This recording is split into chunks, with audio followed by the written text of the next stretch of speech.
Fox News alert: Congress moving full speed ahead with a bill that would force TikTok to cut ties with the parent company controlled by China or risk a ban here in the United States, where the popular video sharing app has about 170 million users. And welcome to a brand new hour of America's Newsroom. I'm Dana Perino. Bill's on assignment, so I got my bestie sitting next to me. Oh, yeah. So far, we have stayed out of jail. There have been no problems, no professional jail yet. I'm Shana Bream.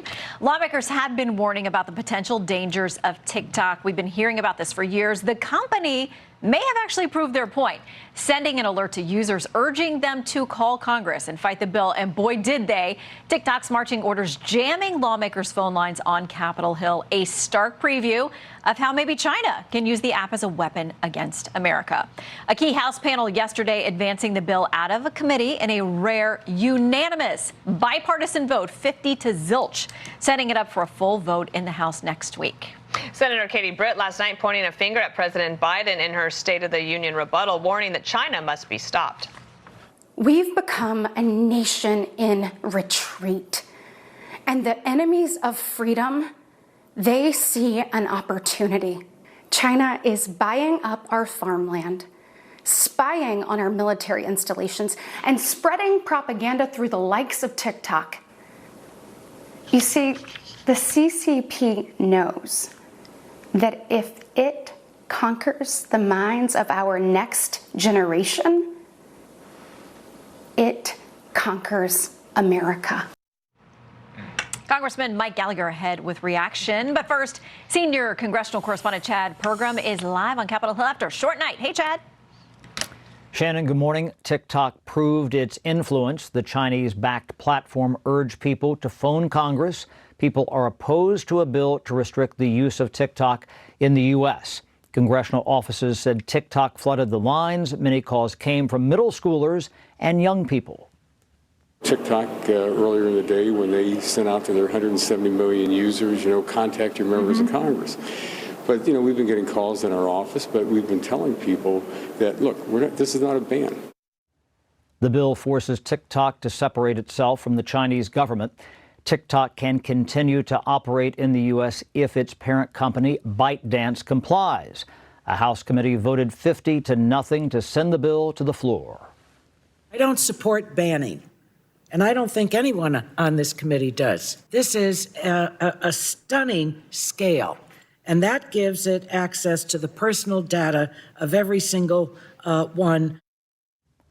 The White House supports the plan, but Republicans say President Biden is having it two ways. His campaign uses TikTok to reach younger voters. Lawmakers accuse China of weaponizing TikTok against the U.S. Imagine when they want to truly engage in psychological warfare against the American people, spread rumors to intimidate us, break down our will, manipulate what we see, manipulate public opinion. They could drive cultural trends. They could drive us into insanity if they wanted, because people are truly addicted to watching that app. Now, TikTok contends the bill undercuts millions of American small businesses which use the platform. House Majority Leader Steve Scalise promises a vote on the bill next week. Shannon? All right, Chad Pergram on the Hill. Thank you, Chad. And for more on this, let's bring in Congressman Mike Gallagher, chairman of the House Select Committee on the Chinese Communist Party.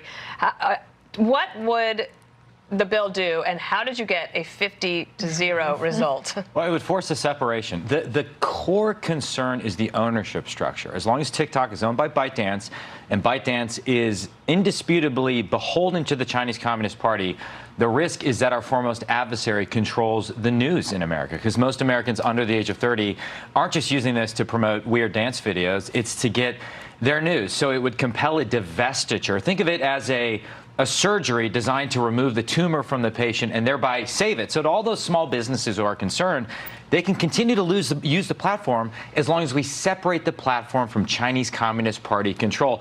And to what you said earlier, Shannon, I mean, TikTok sort of proved our point yesterday. We had kids. It was compelling kids to call members of Congress, in some cases threatening suicide. I had a colleague who's had a caller call in pretending to be his son. I mean, that's just for this bill. Imagine what they could do as we get closer to the election or on a more weighty issue like whether or not to vote to authorize going to war or something like that. Well, why is this going to be different? Because we've had conversations for years. I've had Senator Warner sit here. I mean, Democrats and Republicans alike say we're going to get rid of TikTok or we're going to get rid of the Chinese influence connection with it. Why is this different? We've learned from past efforts that have failed to do this. We've spent 8 months working together. It's a bipartisan effort. My ranking member, Raja Krishnamurthy, and the lead Democratic co-sponsor has been phenomenal to work with, saluting Kathy Miss Morris-Rogers and Frank Pallone, who worked together. So we have a really strong bipartisan core. And then I will say the White House has worked with us to provide technical assistance, feedback, and we feel very confident that this bill would survive